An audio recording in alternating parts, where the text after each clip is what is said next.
Big TV భక్తి సమాచారం WhatsApp ఛానల్లో జాయిన్ అవ్వండి. అన్ని విశేషాలు ఎప్పటికప్పుడు తెలుసుకోండి. వ్యాపార హాని నివారణ. చాలా మంది అంటూ ఉంటారు, మేము వ్యాపారం మొదలు పెట్టామండి, సడన్గా ఏమైందో ఏమో ఉన్నట్టుండి ఫ్లాప్ అయిపోయింది, మొత్తం జీరోకి పడిపోయాం అని అంటూ ఉంటారు. అటువంటి వారు ఈ చిన్న పరిహారాన్ని పాటించాలి. కానీ ఈ పరిహారాన్ని భక్తి శ్రద్ధలతో నమ్మకం విశ్వాసంతో చేయాలి.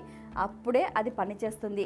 లేదా ఏదో ట్రై చేద్దాము అని చేశారంటే అది ఫలించదు. ఇది మటుకు వాస్తవం.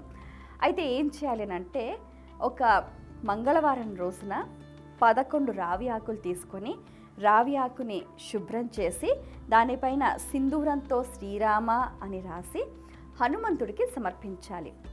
ఈ రావి ఆకుల దండతో పాటుగా నైవేద్యాన్ని కూడా సమర్పించాలి.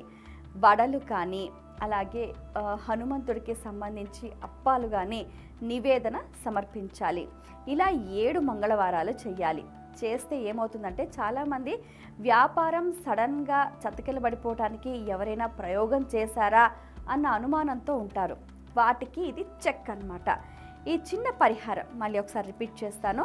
11 రావి ఆకులు తీసుకొని శుభ్రం చేసి సింధూరంతో శ్రీరామ అని రాసి వాటిని ఒక మాలగా చేసి హనుమంతుడికి సమర్పించి తరువాత మీరు హనుమంతుడికి మాలతో పాటు నివేదన కూడా చేయాలి. ఇంకా శీఘ్రంగా ఫలితాలు రావాలి అని అంటే, జయ జయ రామ హనుమాన్ గోసాయి కృపాకరో గురు దేవకీ నాయి అంటూ కూడా శ్రీరామ నామాన్ని 108 సార్లు జపం చెయ్యాలి. అప్పుడు మీ వ్యాపారం పైన కానీ మీ పైన కానీ ఎటువంటి ప్రయోగం ఉండదు. హనుమంతుడే మీకు రక్షగా ఉంటాడు. ఇది విషయం. బిగ్ టీవీ అవుట్లుక్ కథనాలు నచ్చితే వెంటనే బిగ్ టీవీ ఛానల్ ను సబ్స్క్రైబ్ చేయండి.